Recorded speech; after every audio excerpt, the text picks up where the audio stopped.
My name is Sandro, and this is the story of how one night in a Sicilian market lit a flame in my heart I thought had long gone out.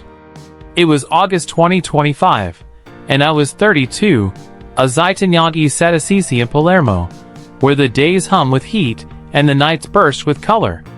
I'd spent years behind my market stall, blending oils, sharing tastes, letting the scents of olive and lemon mask the emptiness I felt when the crowds left.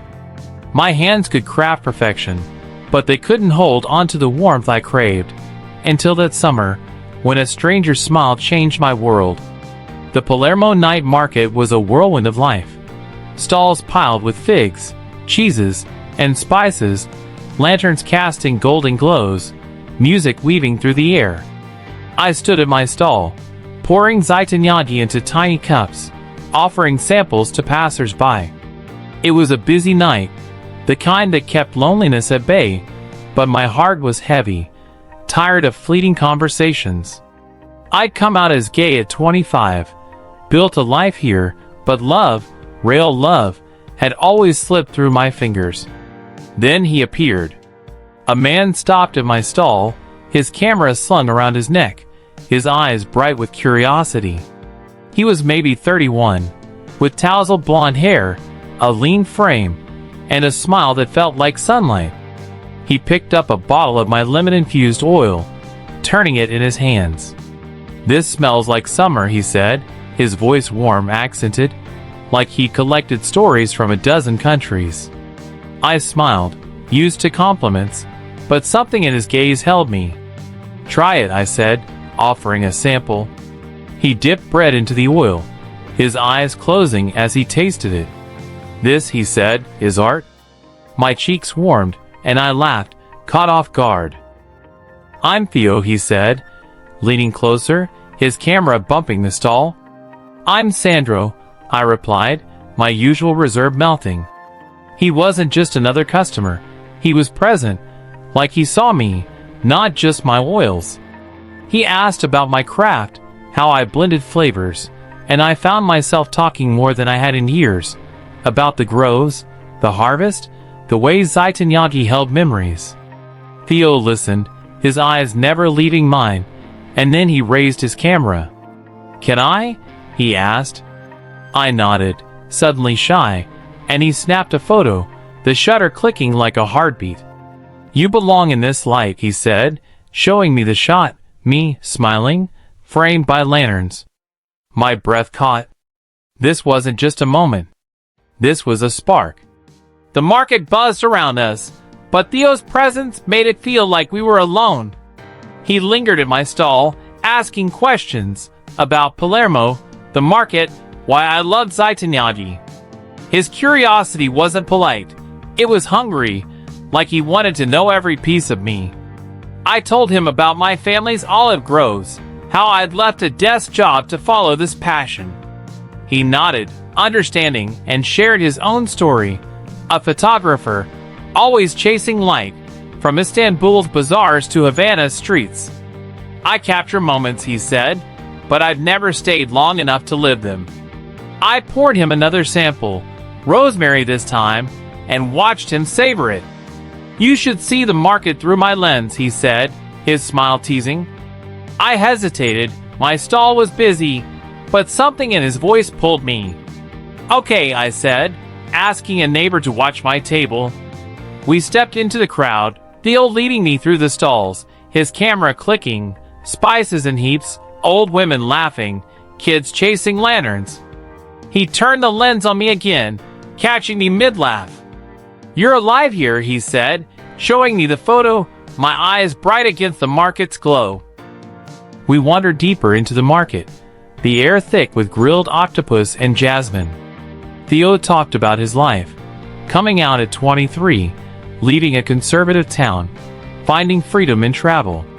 "It's beautiful," he said, "but it's lonely." I nodded, my chest tightening. "I get that," I said. "This market, my oils, they're my home, but they don't keep me warm." He stopped, his gaze steady, intense. "Maybe something else can," he said, his voice low. My heart raced. This wasn't just a walk. This was us, peeling back layers, finding something real under the market's chaos. We left the market's heart, finding a quieter corner where the stalls gave way to open sky. The stars were sharp above Palermo, the night warm and heavy. Theo's shoulder brushed mine as we walked, and I felt a pull, like the tide drawing me closer. He asked why I stayed in Sicily, what kept me here. I told him about the land, the people, the way zeytinyağı was more than a product. It was my story. He listened, his camera resting, his focus entirely on me. Then he shared more, his dreams of a gallery show, but also a place to call home. I've been running, he said, but tonight, with you, I want to stop. My breath hitched. I wasn't used to this. Someone seeing me, wanting me, not just for a night, but for something deeper. We stopped by a stone wall, the market's music a faint hum. Sandro, he said, his hand grazing mine, I don't know what this is, but it feels right. I looked into his eyes, seeing warmth, vulnerability, a man ready to leap. The market's lights dimmed, but the stars burned brighter. I took his hand, my fingers steady despite the fire in my chest. Dance with me, I said, though there was no music, just the rhythm of our breaths. We moved together, slow, close, his arms around me, my hands on his back. The world faded, Palermo, the market, my loneliness. It was just us, under the stars, our hearts sinking like a song we'd always known. Our dance slowed, but we didn't let go, our foreheads nearly touching, the night wrapping us tight. Theo's smile was soft, certain, like he'd found what he'd been searching for. We sat on the sand near the market's edge, talking until the stalls began to close. He wanted a life with roots, a stage for his photos. I wanted my oils to tell new stories, with someone by my side. What if we try? I said, my voice steady. You, me, Sicily? Theo nodded, his hand in mine. I'm ready. I reached into my bag, pulling out a small bottle of my best zeytinyağı, lemon-infused, the one he'd loved. This, I said, pressing it into his hand, it's you and me tonight. He held it, his eyes shining, then kissed me, deep, slow, a promise sealed under the stars. As dawn crept in, we walked through the quiet market, hand in hand, planning a life. His photos, my oils, a home in Palermo. My name is Sandro, and this is our story, a gay love story that proves one night can light a lifetime. If this story warmed your heart, hit that like button, share it with someone who needs it, and subscribe for more. Comment below, would you chase a spark in one night? Help us hit 1,000 subscribers. Your support keeps these stories alive. Until next time, find your light.